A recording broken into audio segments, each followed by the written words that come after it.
Roundhouse, kick the mic out your hand. Talking math is fine and rare. If you slick with the tricks and you sleight of hand, but I'm hip to the shit. Mr. David Trahan, thank you for joining me. What's up, man? How you doing? Doing just fine, man.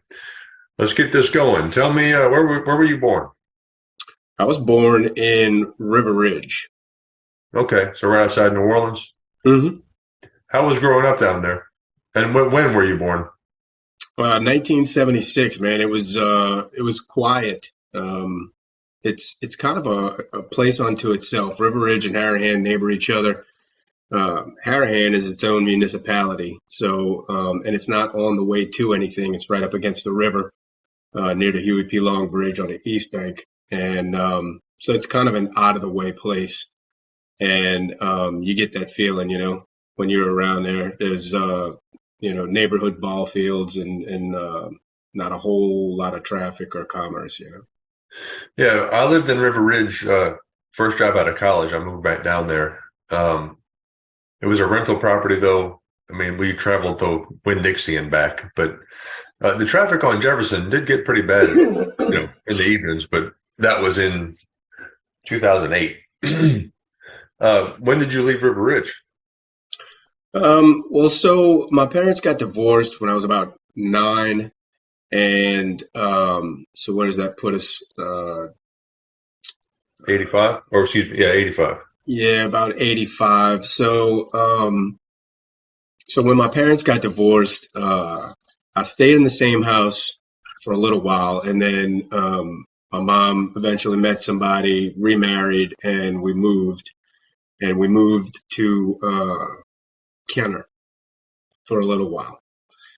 Stayed there for a little while. They ended up selling that house, moved to Metairie, and that was near where Al Copeland lived, up against the lake as opposed to the river now. And that's where I spent my preteen into teenage years. Okay. Were you drawn to anything in school growing up? Good question. I mean, at that point in my life, I excelled scholastically. And I wouldn't say necessarily that I was drawn to anything in school in particular, but I found it easy to get through, easy to come by. I was in gifted and talented classes, and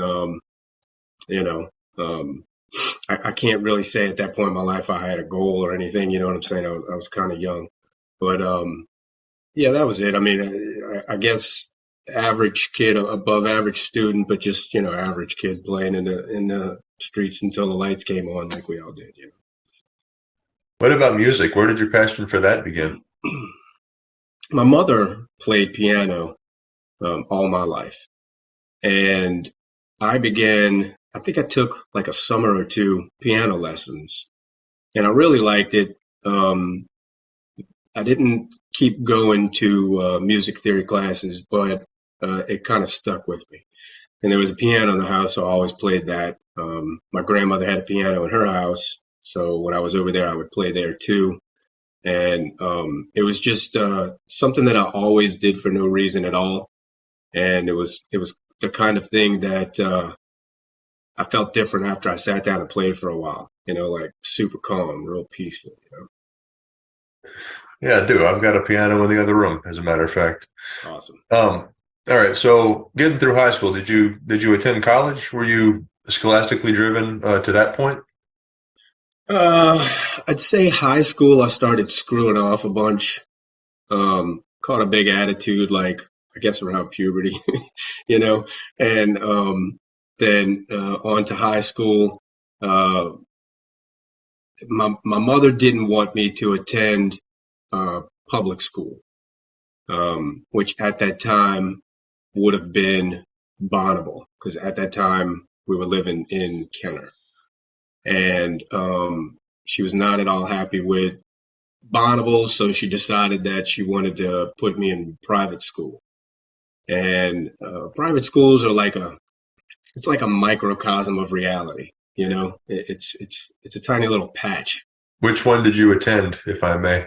Yeah, I went to Ridgewood Okay. a Ridgewood preparatory school. Okay. And so, you have to be accepted. You go for an interview and, what books have you read recently and all of this other stuff, So, um, and by that time, like I'd already had my brushes with not the law quite yet, but I was on my path, and still found it fairly easy to, not pay that much attention in class, but get by, and make decent grades, if not above average. So that's what I continue to do. But like I said, with private schools, it's not reality like when you step out your door. It's unto itself, and there's still like little cliques in private schools, just like in high schools, public high schools, and things of that nature. It's just on a smaller scale, so the lines are more, I guess, defined, and you're either in or you're out, And I just found it more accepting and easier to get along with people that were, into doing bad shit, I guess, or using drugs and things like that. So I just kind of hung out with those guys because, it didn't matter you weren't on a football team, and it didn't matter that you threw the greatest parties. You could just, I guess, how would you put it? They were less judgmental than most, I guess. Yeah, That's just where I hanging found out. myself. Yeah. Yeah. So I guess that's all I could say about the whole private school thing. Um, that's just happened. I just happened to find myself within that group of people, and I didn't. I didn't really spend a lot of time with many of the people that I went to school with outside of school, if that makes any sense. Maybe two or three. The rest of my friends were either from the neighborhood or from other schools with like minds, things like that. Did that lead you to college? But yeah, believe it or not, I did go to college, and I was in there for just under 2 years, and I had to work at the same time, keep a job, and I don't know, man, it started to piss me off, honestly. I was interested in biological sciences and didn't really care much for mathematics or anything in that field. And I had an A in math and a D in biology. And I had determined that it was because you basically were tasked with just memorizing as much information as quickly as you could possibly memorize it and then regurgitating it for a test. Whether or not it resonated with you didn't matter. Whether or not you understood it didn't matter. And it was sink or swim, and it started to be kind of disheartening, and I got distracted. So did you end up dropping out and going straight to work?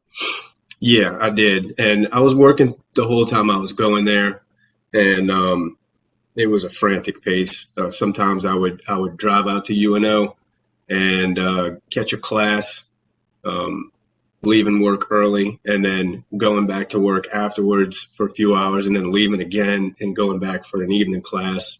It was really hectic. Yeah. But after I decided to drop out, I guess I realized that I better work hard full time and it's something better, making more money than these little part time things that I could scrape together in between classes, because it wasn't going to pay any bills. And I knew that I wasn't going to be able to stick around my parents' house, my dad at the time. I wasn't going to be able to stick around there or expect to stick around there, because it was kind of like the unspoken rule, you're here because you're going to school, and I'm trying to help you do that. And then where did you end up going to work, or how did you end up? I think you said you worked offshore for a little while. Yeah, I did. So by the time I was 18, I was living on my own. And right before offshore, or leading up to offshore, I was working at a loading dock in the Clearview, Elmwood area. and making decent money. I guess, whatever I could do at the time. And it was better than construction because leading up to that, I had, what did I do? I was working in industrial construction. I would get in turnarounds at plants, refining plants, and it's bust ass work and a whole lot of it. And then all of a sudden there's nothing. So, when that happened one too many times, I started working at warehouses nearby, and that's what I was doing right before I got the offshore job.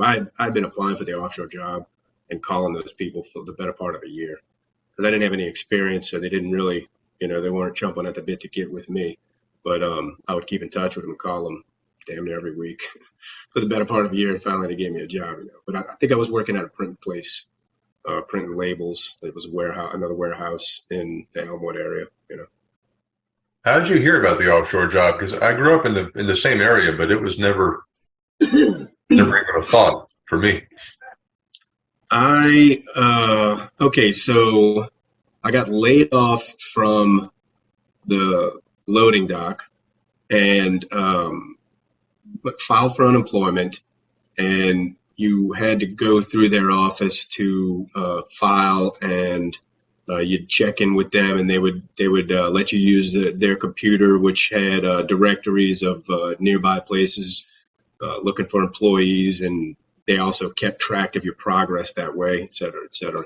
And one of the jobs that was listed in their database was for it was a listing for a hiring fair for Tidewater Marine, and so I believe that was in Houma. I want to say it was in Houma. They held it at a hotel in a conference room. And that's how I found out about it, and went there and jumped through all the hoops and all of that good stuff, but still had to keep calling them constantly because, like I said, I had zero experience. So I was probably bottom of the totem pole at that point. So tell me about working offshore. It was exciting for me. At that point in my life, obviously, it was a huge bump up in pay. There was just a complete change of atmosphere. Aside from the obvious, being on the water and such, this is a place that you go to and stay there for a month.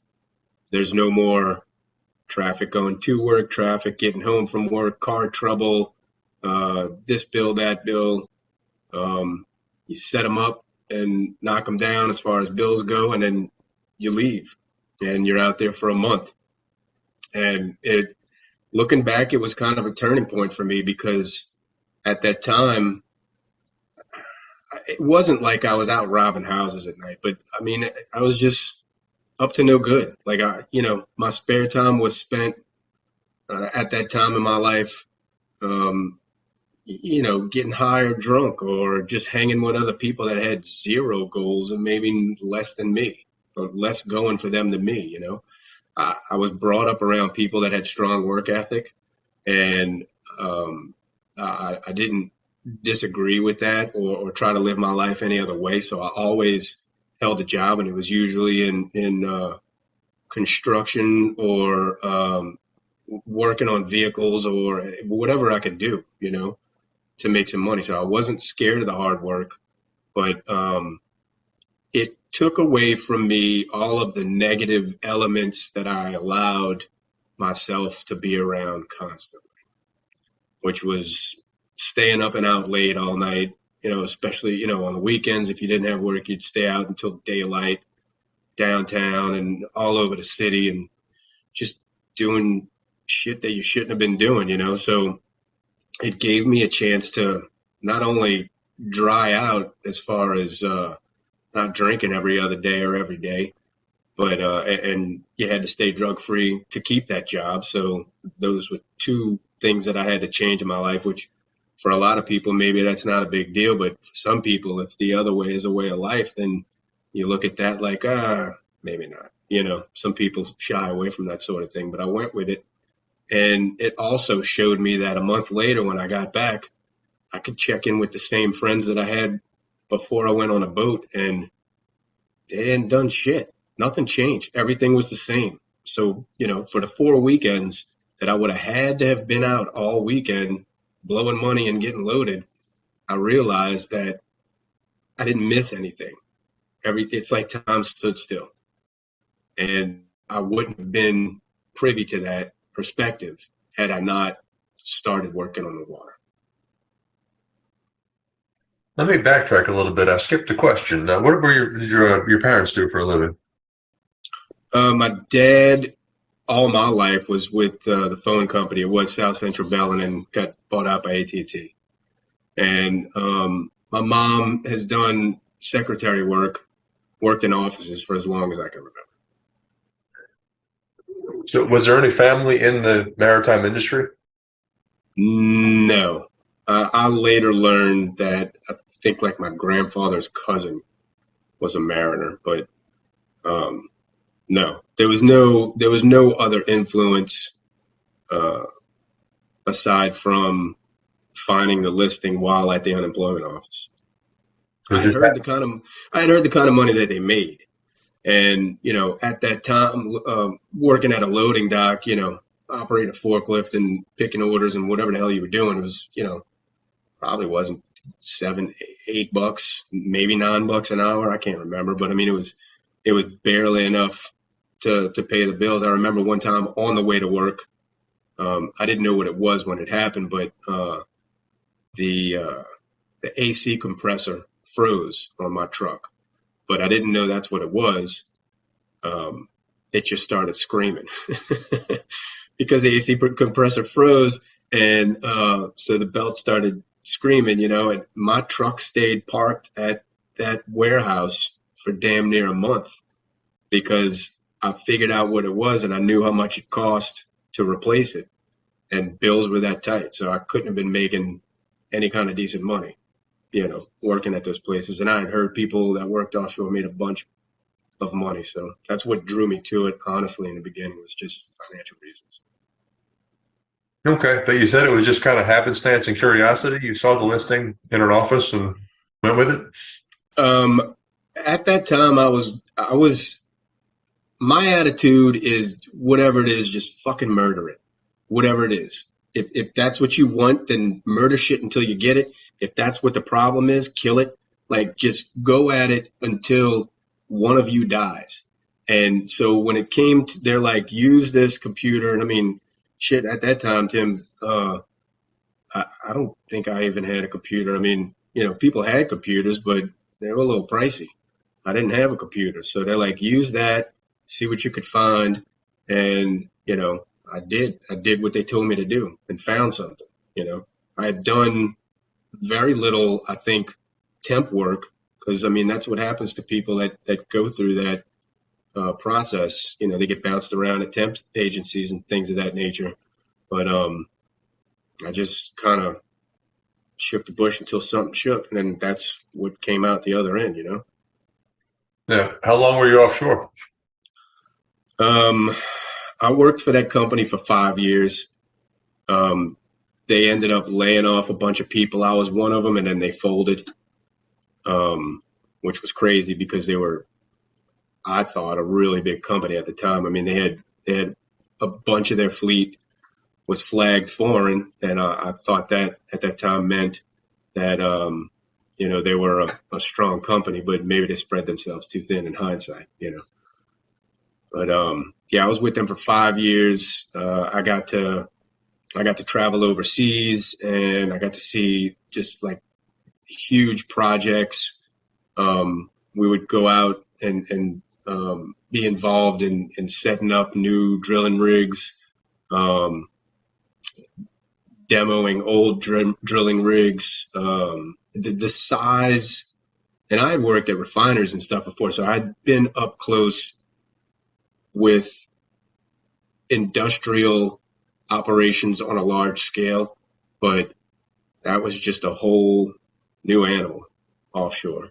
And I'd come home with pictures to show relatives, and I'd point to a speck and I'd be like, you see that speck? That's a person, to give them some sort of perspective, but the reality was you couldn't capture it. I saw things out there that I'll never be able to see again, in nature and in industry. And Yep, 5 years. It sounds like 20 the way I speak about it, but it was only 5 years. What's the best memory you have from out there? I guess going to Trinidad, um, almost died. I made good friends, partied with all kinds of people.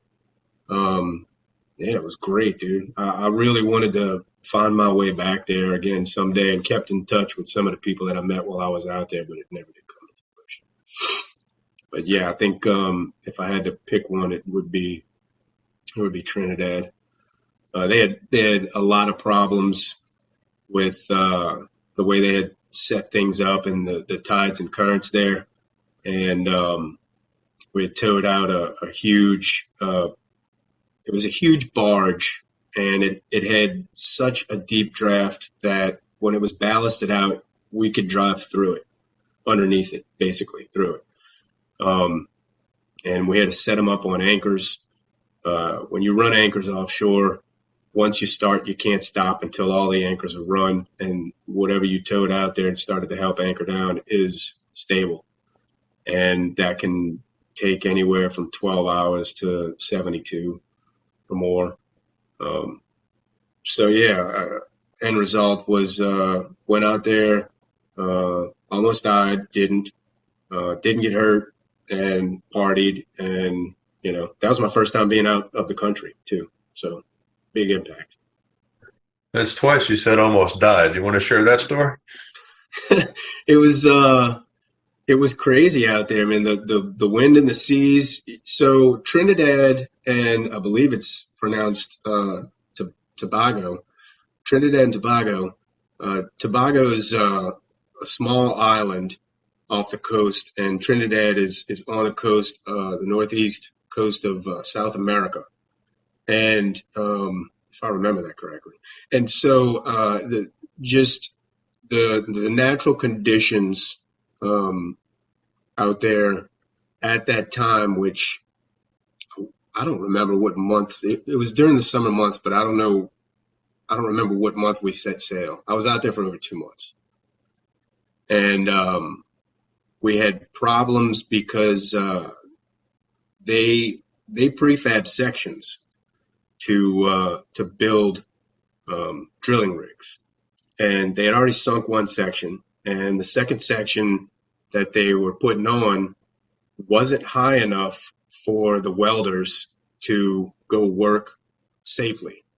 They were on the windward side of this huge platform that we had set up out there and run anchors for.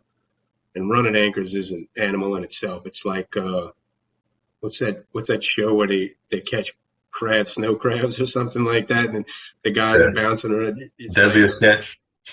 Yeah, the deadliest catch. It's like watching that back deck on a large scale. And we got caught up in the seas, slammed against a barge, made it out of that, and then later on, while we were running anchors, because we had to reposition that thing after they realized that the welders were getting hit with the seas and couldn't work.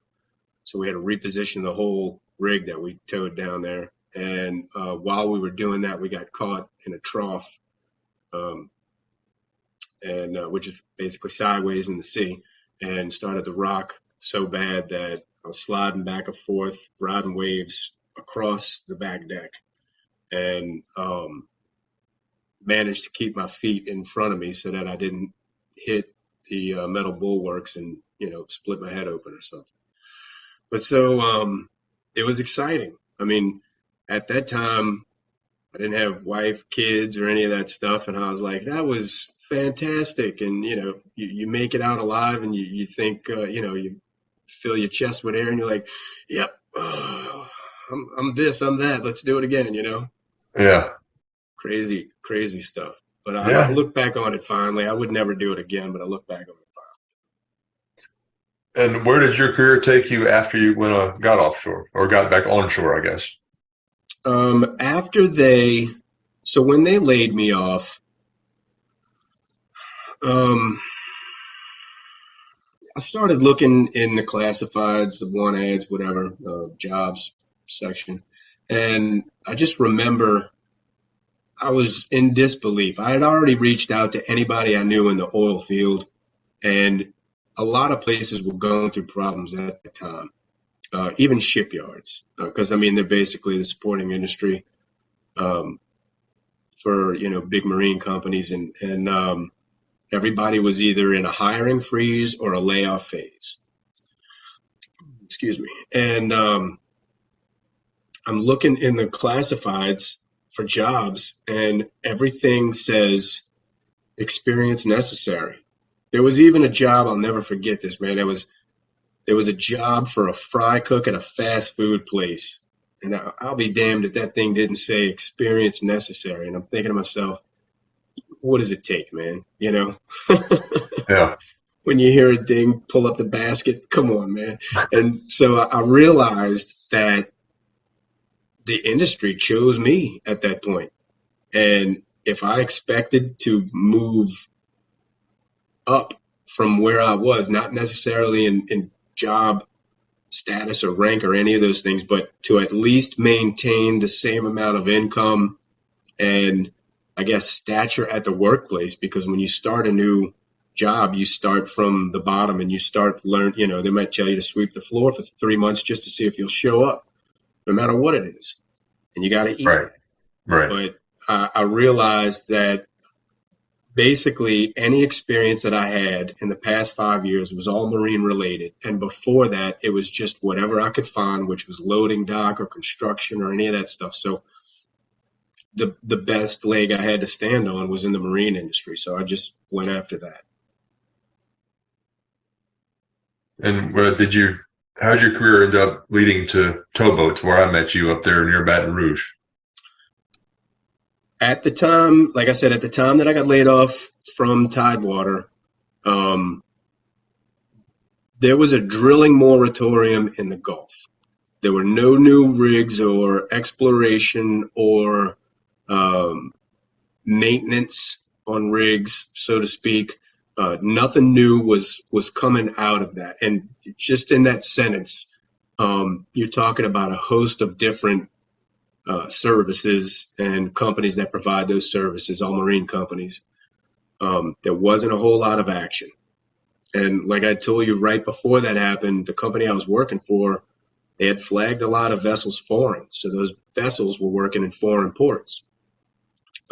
If you're on the deck and the vessel goes to a foreign port, it has to hire a crew indigenous to that region. So you can leave the country with a vessel, go do a job and come back, but you're not going to be sailing to and from a port local to a foreign region, unless that vessel is dedicated, flagged to that nation, at which point they have to hire an indigenous crew.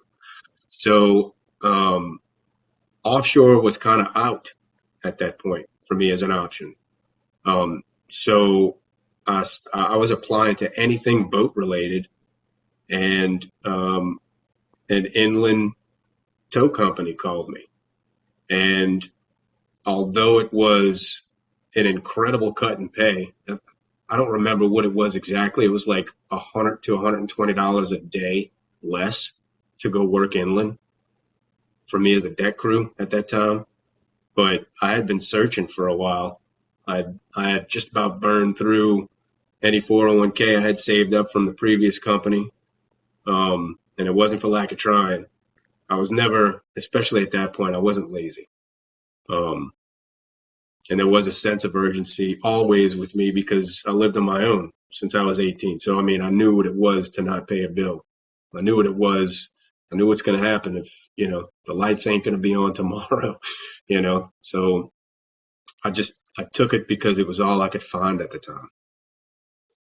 And like I said, it's basically a new industry. Even though it's still marine related and you're working on a deck, it's just 100% different from working offshore.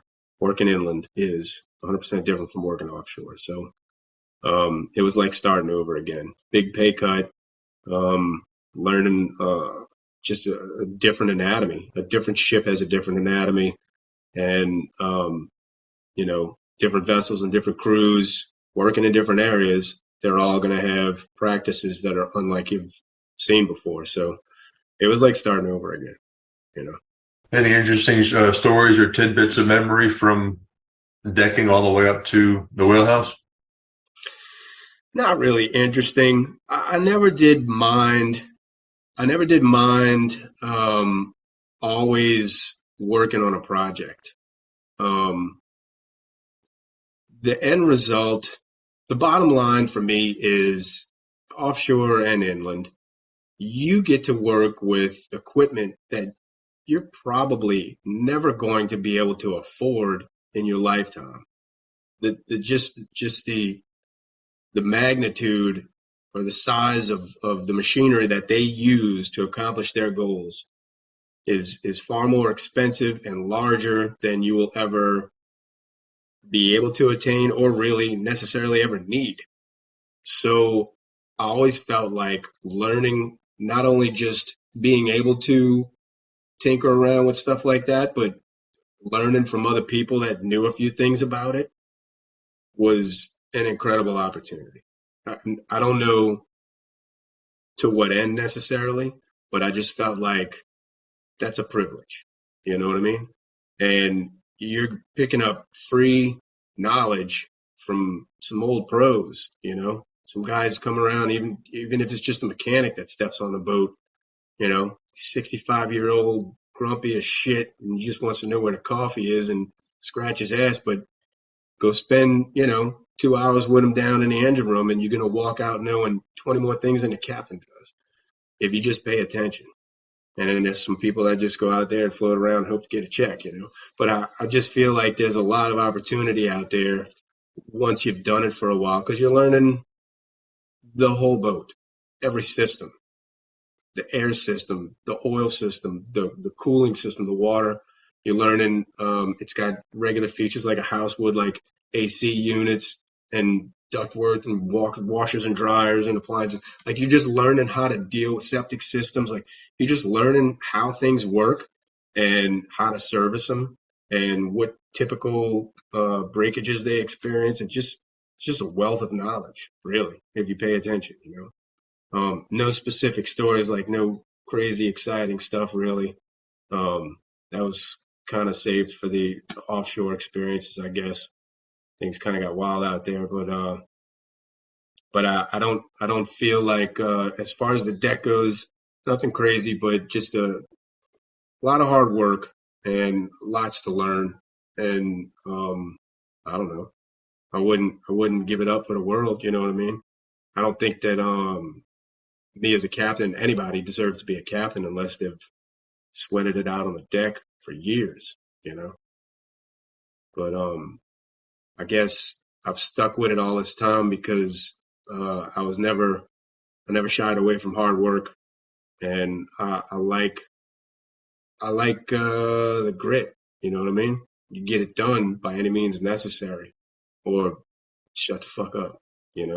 Roger. You don't have to. You don't have to tell me where you've been and what you did because it's going to show in the calluses in your hands or what you do next or like all those things. You can't.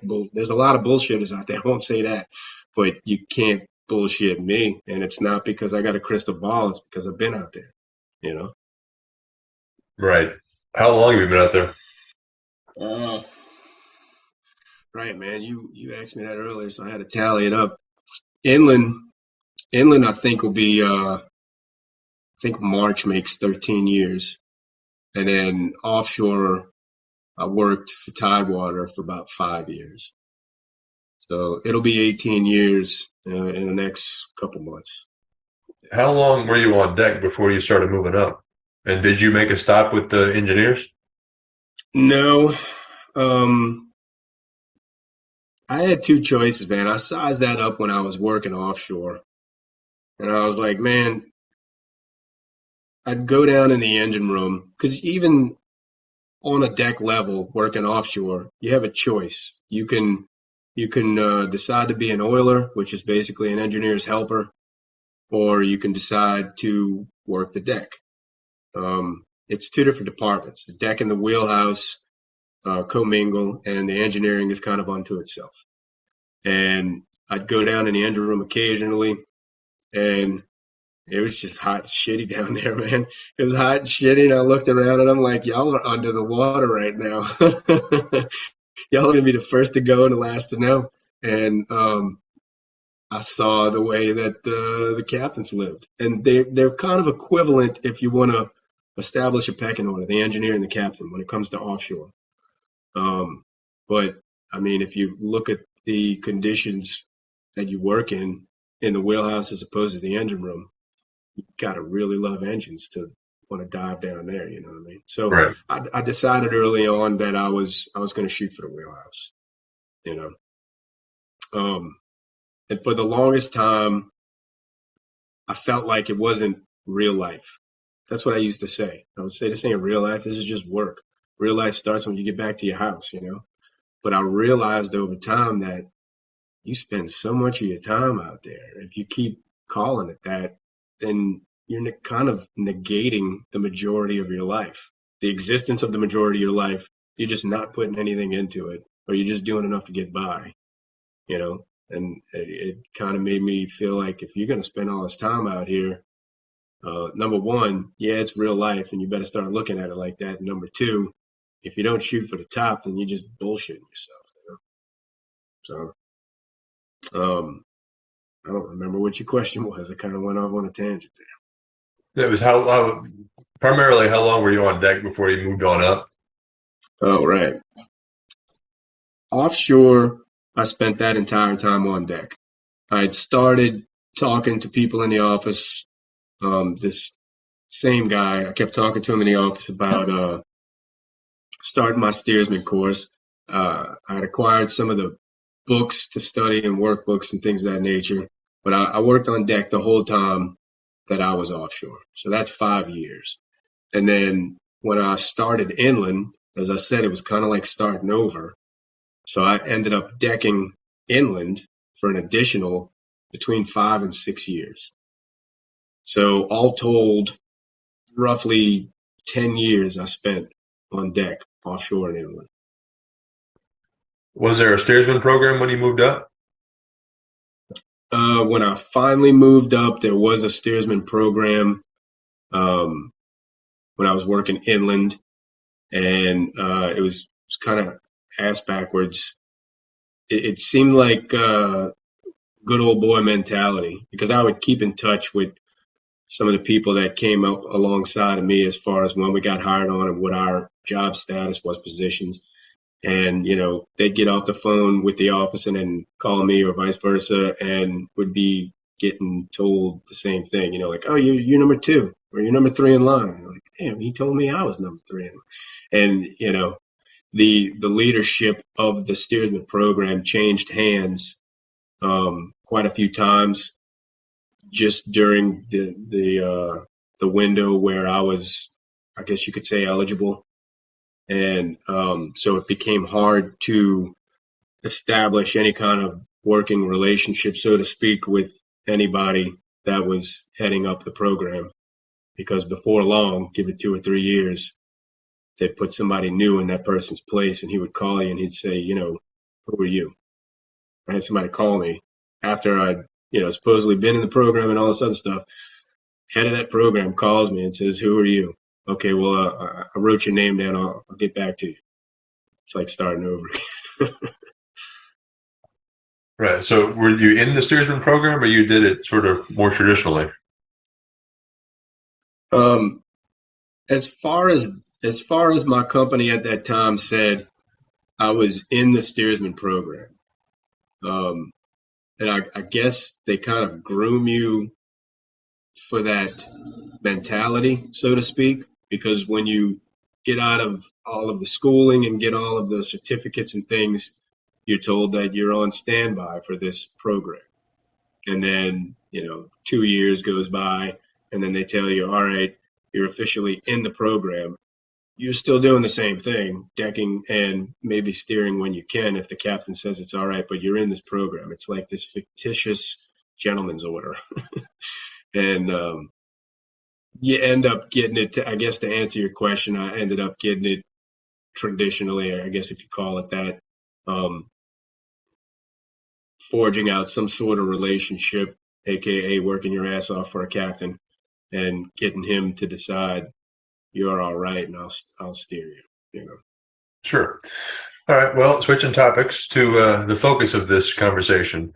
At some point along the way, you started a project that has now become NewOrleansMusicians.com. Yeah. Tell me where that started. Man, it was a long time ago. A friend of mine told me that he found someone that was selling a website, but that he lost touch with him, and he was just kind of venting to me, I guess, or I don't even know if he was posing the question. But long story short, he lost touch with the guy that was selling it. He described him to me. I realized that I was good friends with the guy. I just didn't know that about him, and reconnected them on the agreement that I would be included. So apparently, the site was originally NewOrleansBands.net, and it was built by the person who founded it, Daniel Carone, and he made it. It was kind of like a chat forum, and it networked bands, and it was I guess simple in nature or direct to the point, but simple in nature. But it became fairly large. I mean, he saw to it that over 300 bands were onboarded, and at one time it was used as a messaging forum for people that were in bands but displaced by Hurricane Katrina, because anything that was down here was gone, and his hosting happened to be out of town. So it stayed online, but that's how it got started. And through a series of negotiations, I ended up owning the website outright, and I took it from there, redesigned it, and took it from there. And how many years now? Have you run it yourself? Oh man. Well, so okay, let's back it up 1 second. I, after bringing those two guys together and talking to the guy that founded it and started it, Daniel, I thought that everything was in order, but with me working offshore, and I guess him a little bit of trepidation on his part, lost touch. We couldn't get in touch with him again, and we thought he got cold feet.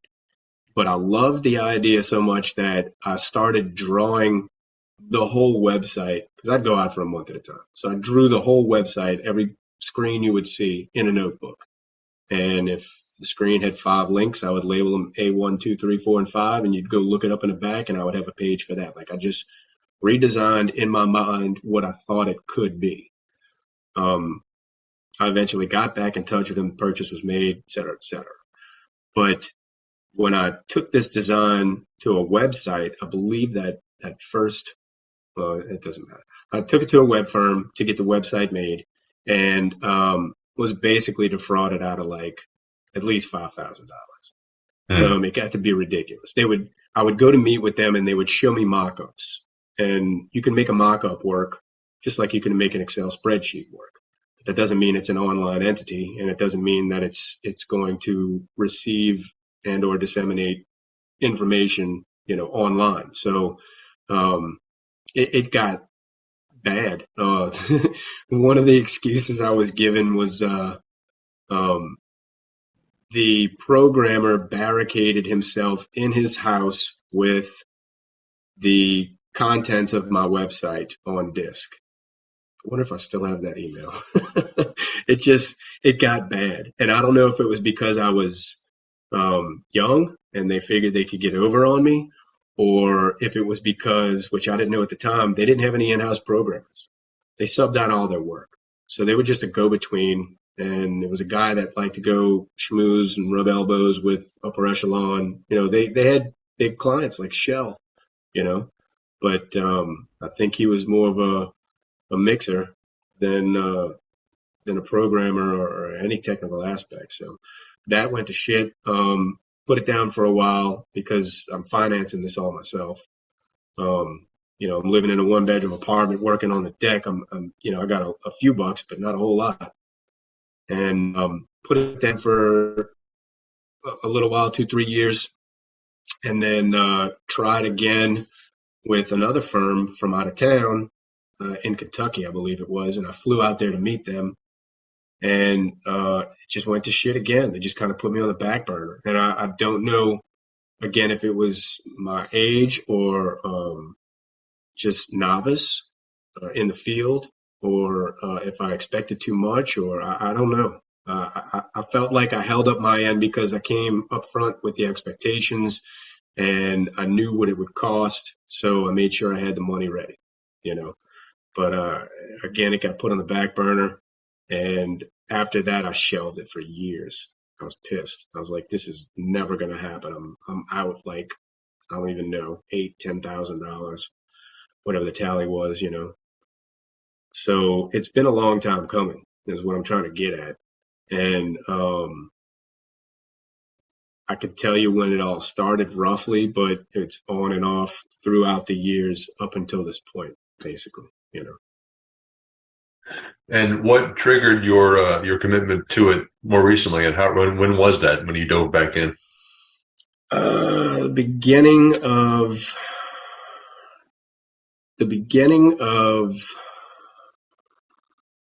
2021. I had up until that point maintained ownership of several domains. At that point, I had changed the name to NewOrleansMusicians.net, only because I couldn't score .com, but I changed it to New Orleans Musicians because it was redesigned in my mind, and partially on online, and it just kind of, I wanted it to be something different, more encompassing, I suppose. But anyway, I had maintained the domains and kept adding to it, and I think to date I have 23 domains that all lead to it, and they're all germane names, like you got the NewOrleansBands.net, the original NewOrleansBands.com, NewOrleansMusicians.net.com. If I could get a .org, I would, throw all of this stuff in together. So I kept all of those things, and my wife is like, "You got to shit or get off the pot. Like, you're keeping this alive in your mind only, And I guess it was out of discouragement or whatever had happened in the past, but I also knew the amount of money and time and headache and intricacies that are involved in dealing with something of this magnitude. So I'd kind of left it on the back burner because starting a family and buying a house and a new vehicle and, getting some property and, all those things take up your money as well. So it's just been a long time coming. After she started mentioning that, I believe middle of 21, I started looking for a programmer. Late in 21, hired a programmer. Then all through the rest of, let's say, the last quarter of 21 and all of 22, worked with a programmer to get it to what it is now. And what it is now, I think that I definitely shouldn't be in charge of any more features because I have more than my hands full. But I really feel like it serves a big purpose. Marketing and things of that nature, those are super expensive black holes, man. You could throw $50 in and then cross your fingers and hope you get $50 worth of whatever, traffic, whatever it is you were shooting for. But it's never guaranteed. Seldom happens. You work on percentages, and it's very expensive. So I try a lot of grassroots marketing, so I realize it's going to be slow going, but I think by the hardest, I've built something that encompasses a lot of Louisiana's music scene because I've opened it to anybody, any resident of the state. I think New Orleans is the hub for Louisiana music, um, but I want to welcome everyone in the state. How big is the website now, and do you generate money from it? Like big in terms of what metric? How many users? How many registered users? How many bands? How many? Yeah. What is it? Just a community forum still for bands, or what else is it? Okay, so everybody gets a profile, and I try to treat bands like businesses. I want them to set up their profile and lay out a professional bio.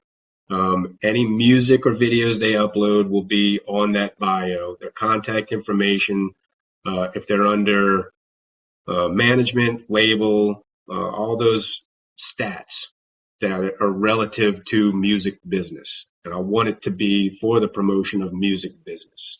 I don't want it to be social like a Facebook or anything like that. So there's no accommodations for that. It's not really a forum per se. So all bands that are from Louisiana get that.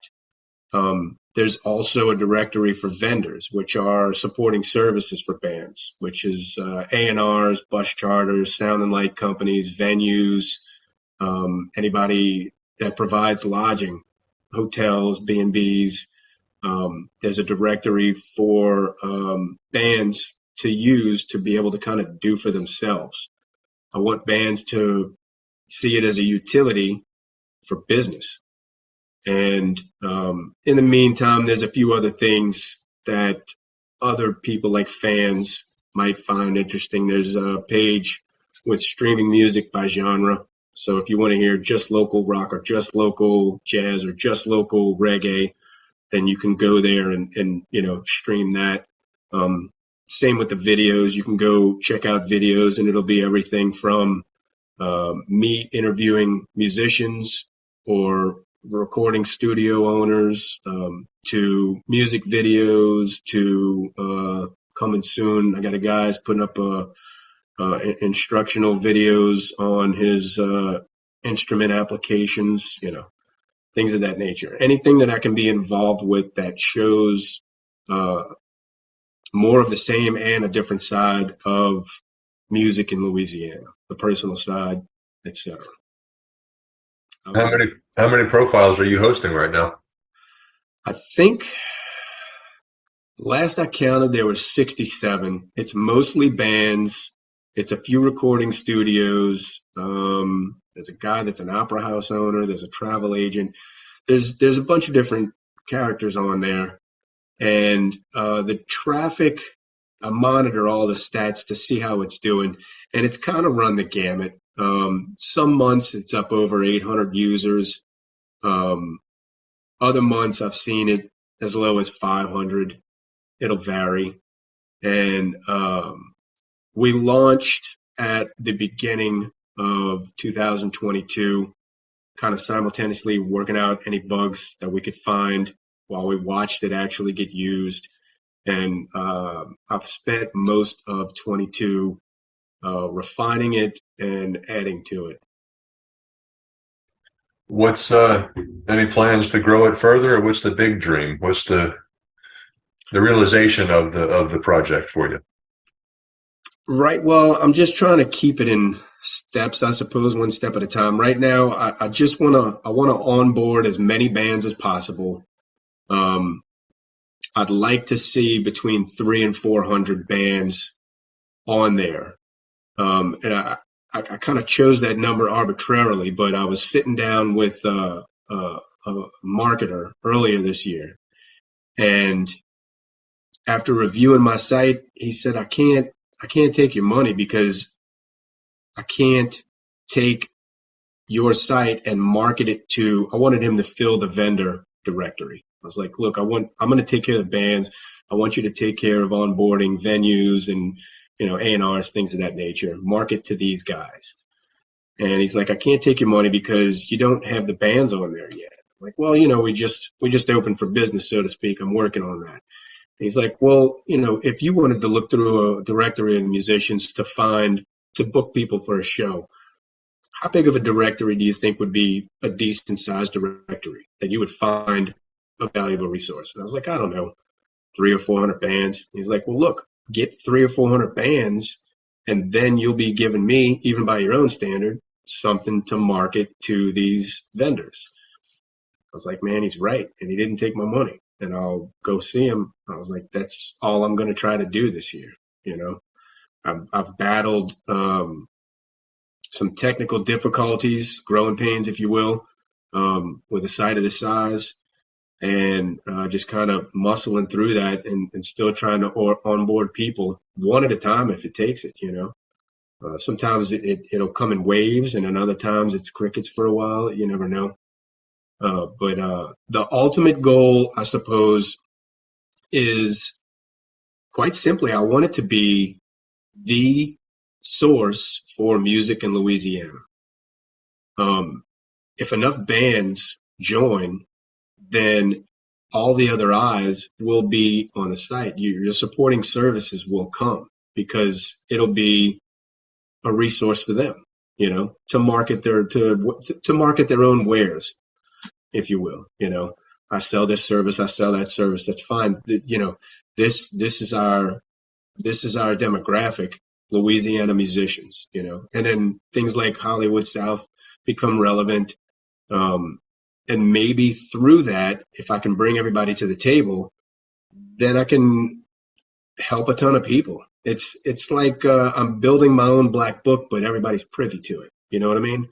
And if I can help a band book a tour, or if I can line up a director with a band for some music, which I've helped people do these things, but this is what I want the site to do. And I want people to recognize it as a reliable brand, a trustworthy brand, and a resource, and it comes in numbers. If people all get together, then it becomes the one spot, and it'll always be free, Well, I'm new to this podcast game, but numbers are the name of the game here too. All right, so we have your wife to thank to some degree for kickstarting this project. Kickstarting the project, making sure I stay alive, all those things. Yep. Tell me where y'all met. Funny enough, I met her while I was working offshore on a dating website, which I was convinced was a stupid concept. To me, I felt like when they first introduced dating websites, I felt like those are for people that can't go to a bar and hook up with a chick, But it became interesting to me because I realized I'm gone for a month. We can get a whole lot of talking done in a month, And I would use it as a way to make up for lost time, I guess, without having to be out every weekend and who knows where doing God knows what, running into whoever you ran into, And but yeah, so I met her on a dating website, and that was that, man. She didn't talk to me. She didn't even say anything on my profile. She passed me by, and I saw she was there, and I was like, ooh, let me see who that is. It took me like 4 months of talking to her to get a date. But I guess looking back, that was a quality, And how long until y'all got married? 2 years, man. We were seeing each other. Let's see, how long? It was a little over 2 years. She already had a child at the time, and I was just like playing the field, being a single guy. You know what I mean? I had like hardly any responsibilities. So I mean, I could see the writing on the wall, so to speak. The crowd was getting younger, that type of thing, And I knew I wouldn't always be running the streets forever. and I'd heard about this thing called growing up, and I was like, well, maybe I'll give that a shot. And I definitely had to attract her attention, you know. So here I am, all grown up, Tim. I'm watching it live. How about kids? I think I saw on Facebook last night you have a almost 7-year-old now. Yes, he turned 7 this past Wednesday. What is it? Thursday. So yesterday, he turned 7. And like I said, she had one when I met her. And gosh, she'll kill me because I don't know his age now. He's like 20 now. He had a child, and he is in between jobs constantly, it seems. So now we have his infant. So I have a 7-year-old and a really tiny infant in the house, and takes up 120% of my time. Grandpa grown up, huh? Yeah, that I think is the most offensive part of all of this. Somebody says I'm a grandfather now, and I'm like, I don't feel grandfatherish. Yeah. It's terrible. Well, what else do you have going on in your life, man? Honestly, that's it. I try and carve out a little time for myself. I've been building a 76 Chevy for, it seems like, forever now. Ida came through and crushed half of it, and I had to start over with that. And I'm close, and I've decided in my mind that I'll delegate some of the duties elsewhere because I just don't have the time. But I just want to make sure I build the power plant, and I'll be good with that. So I really, whenever I can, I try to find time to do that. And I love writing music, man, and creating stuff. All this website stuff for me means it's a lot, Tim. It's 2 podcasts a month, at least 4 videos a month, 2 articles a month, and that's just what gets published. With every person I interview, I usually interview 2 to 3 people a month, so I have to fit that in the 10 days that I'm home. But each person generates an article, a podcast, and 5 to 10, roughly, YouTube videos, all edited and with graphics and new thumbnails, all these things. So I've kind of adhered to that schedule as much as I could. It's a lot. Yeah, no, it is. What instruments do you play? I play a keyboard and I play a little bass guitar, and I work on digital audio workstation. So a little bit of everything, I guess, yeah. All right. Well, it sounds like you don't need to be kept busy, my friend. No. So look, man, I appreciate your time. Go get back to it, get some rest, do whatever it is you're doing, brother. Absolutely. Thanks, man. I appreciate the opportunity. Yes, man. Thanks a lot.